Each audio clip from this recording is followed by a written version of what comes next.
নমস্কার বন্ধুরা, তোমাদের সবাইকে স্বাগত জানাচ্ছি ঝটপট বাংলা ইউটিউব চ্যানেলের আর এক নতুন ভিডিওতে। ভাগ্যলক্ষ্মী যোজনায় মেয়েদের টাকা দেওয়ার ঘোষণা, কিভাবে আবেদন করবেন এই স্কিমের জন্য, এই নিয়ে বিস্তারিত আলোচনা করব এই ভিডিওতে। ভিডিওটি সম্পূর্ণ দেখবেন এবং যারা চ্যানেল নতুন আসছেন অবশ্যই চ্যানেলকে সাবস্ক্রাইব করে পাশে থাকা বেল আইকন দেওয়া অপশনে ক্লিক করে দেবেন, কারণ আমাদের চ্যানেলে যখন নতুন আপডেট আসবে সর্বপ্রথম নোটিফিকেশন আপনার কাছে চলে যাবে।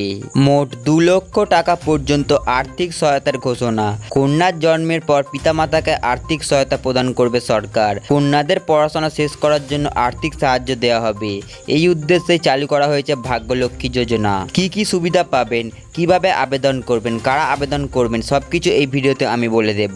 ভাগ্যলক্ষ্মী যোজনায় কি কি সুবিধা পাবেন। এই প্রকল্পের অধীনে সরকার কন্যা সন্তানদের জন্মের সময় 50,000 টাকা বন্ড দেয়। তারপর কন্যার বয়স 21 বছর পূরণ হলে এই বন্ডটি 2 লক্ষ টাকার জন্য যোগ্য হবে এবং কন্যা সন্তানের জন্মদানকারী মা 51,000 টাকা পাবে। ওই কন্যা সন্তান যখন বিভিন্ন ক্লাসে ভর্তি হয় তখন নিম্নলিখিত উপায়ে তাকে আর্থিক সাহায্য দেওয়া হয়। ষষ্ঠ শ্রেণীতে প্রাপ্ত পরিমাণ 3,000 টাকা, অষ্টম শ্রেণীতে প্রাপ্ত পরিমাণ 5,000 টাকা এবং দশম শ্রেণীতে 7,000 টাকা আর্থিক সহায়তা দেওয়া হবে। কারা এই প্রকল্পের সুবিধা পাবেন। এই প্রকল্পের আওতায় একটি পরিবারের মাত্র 2 মেয়েকে সুবিধা দেওয়া হবে। ভাগ্যলক্ষ্মী যোজনার অধীনে অংশগ্রহণকারী পরিবারের মাসিক আয় 20,000 টাকার কম হতে হবে।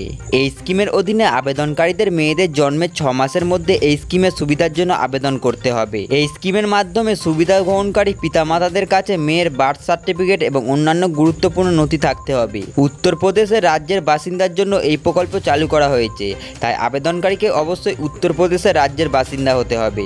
ভাগ্যলক্ষ্মী যোজনায় কিভাবে আবেদন করবেন। প্রথমে নিম্নলিখিত নথিগুলো সংগ্রহ করে রাখুন, যেমন পিতামাতার আধার কার্ড, মেয়ের আধার কার্ড, মেয়ের বার্থ সার্টিফিকেট, পিতামাতার বসবাসনের শংসাপত্র, পিতামাতার আয়ের শংসাপত্র, পিতামাতার জাত শংসাপত্র, পিতামাতার চাকরির শংসাপত্র, কন্যার নামে ব্যাংক অ্যাকাউন্টের বিবরণ ইত্যাদি। প্রথমে আবেদনকারীকে ভাগ্যলক্ষ্মী যোজনার অফিসিয়াল ওয়েবসাইটে যেতে হবে। অফিসিয়াল ওয়েবসাইটের হোম পেজে আবেদনকারীকে নিউ রেজিস্টার বিকল্পে ক্লিক করতে হবে। এরপর নিউ রেজিস্টার এবং ভাগ্যলক্ষ্মী যোজনা অনলাইনের ফর্মের বিকল্প ক্লিক করুন। এরপর ভাগ্যলক্ষ্মী যোজনার আবেদনপত্রটি পূরণ করতে হবে এবং প্রয়োজনীয় নথিগুলি স্ক্যান করে আপলোড করে সাবমিট বাটনে ক্লিক করতে হবে। সাবমিট বাটনে ক্লিক করার সঙ্গে সঙ্গেই তারা ভাগ্যলক্ষ্মী যোজনার অধীনে আবেদন প্রক্রিয়াটি সম্পূর্ণ করবেন। বন্ধুরা, আজকের ভিডিও এই পর্যন্তই।